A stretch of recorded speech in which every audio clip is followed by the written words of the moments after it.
बोरावणी येथील शेतीच्या वादातून व पैशाच्या कारणावरून झालेल्या तिहेरी खून प्रकरणात अटकेत असलेले आरोपी राणी शंकर मस्के वय 45, दीक्षा शंकर मस्के वय 22 व नागेश उर्फ धीरज शंकर मस्के वय 20 यांचा जामीन प्रमुख जिल्हा व सत्र न्यायाधीश मनोज शर्मा यांनी मंजूर केला। यात हकीकत अशी, मुख्य आरोपी शंकर मस्के यांचा भाऊ सुधाकर मस्के हा 5 वर्षांपूर्वी मयत झाला आहे। तदनंतर शंकर मस्के व त्याचा भाऊ सुधाकर मस्के याची पत्नी गायत्री यांच्यामध्ये वडिलोपार्जित जमीन वाटणीवरून वाद सुरू होता। त्यामुळे शंकर हा गायत्रीवर चिडून होता। तसेच गायत्रीच्या पतीने पूर्वी जमीन विकली होती, त्या शेतजमीन विक्रीतून त्यांना मिळालेल्या रकमेतील 25 लाख रुपये गायत्रीने दीर शंकर मस्के यास हात उसने दिले होते। ती रक्कम गायत्री ही शंकर यास मागणी करत होती। यावेळी शंकर हा तिला घेतलेले पैसे देणार नाही, तुला काय करायचे ते कर असे म्हणून जीवे मारण्याची धमकी देत होता। फिर्यादी हा अधूनमधून गायत्री हिच्याकडे येत होता। त्यावेळी याबाबत गायत्रीने फिर्यादीस सांगितले होते। 2 मे 2026 रोजी दुपारी 2:30 ते 3च्या सुमारास फिर्यादी हा गावात असताना त्याच्या गावातील पिंटू जाधव याने सांगितले की तुझी बहीण गायत्री आणि तिच्या 2 मुलांना कोणीतरी ठार मारले आहे, तुला काही माहिती मिळाली आहे काय, खात्री करून घे। त्यामुळे फिर्यादीने गायत्रीच्या मोबाईलवर फोन केला असता तिचा मोबाईल बंद लागला। त्यावेळी शंकर मस्के यास फोन केला असता त्याचा देखील फोन बंद लागत होता। त्यानंतर फिर्यादीने त्याच्या मावस भावाला फोन करून विचारणा केली असता त्याने खरे असल्याचे सांगितले। त्यामुळे फिर्यादी हा त्वरित सिव्हिल हॉस्पिटल सोलापूर इथे आला असता त्यास चर्चेतून समजले की शंकर उर्फ पप्पू मस्के याने त्याची बहीण गायत्री, भाचा शिवराज आणि भाची प्रियांका यांना तलवारीने गंभीर जखमी करून जीवे ठार मारले।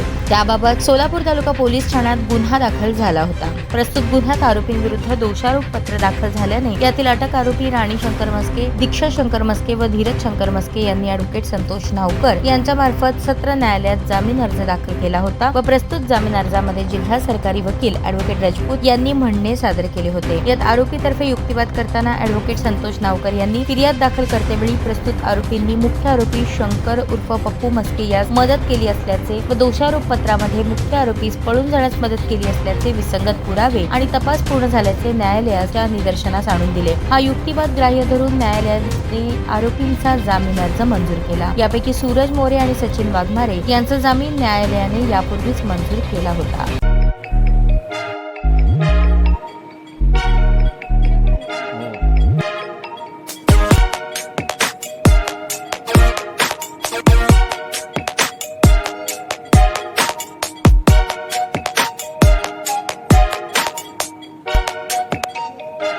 सोलापूर शहरातील सुप्रसिद्ध हॉस्पिटल म्हणजे सेंट्रल मल्टी स्पेशालिटी हॉस्पिटल मागील अनेक वर्षापासून सेवा बजावत आहे। 24 तास इमर्जन्सी सर्व्हिस, मॉडर्न टेक्नॉलॉजी, अनुभवी डॉक्टर्स तसेच अत्याधुनिक तंत्रज्ञान सुविधांनी सुसज्ज स्त्रीरोग प्रसूती विभाग, ऑर्थोपेडिक विभाग, मेडिकल विभाग आणि इतर एकमेव नाव म्हणजे सेंट्रल मल्टी स्पेशालिटी हॉस्पिटल।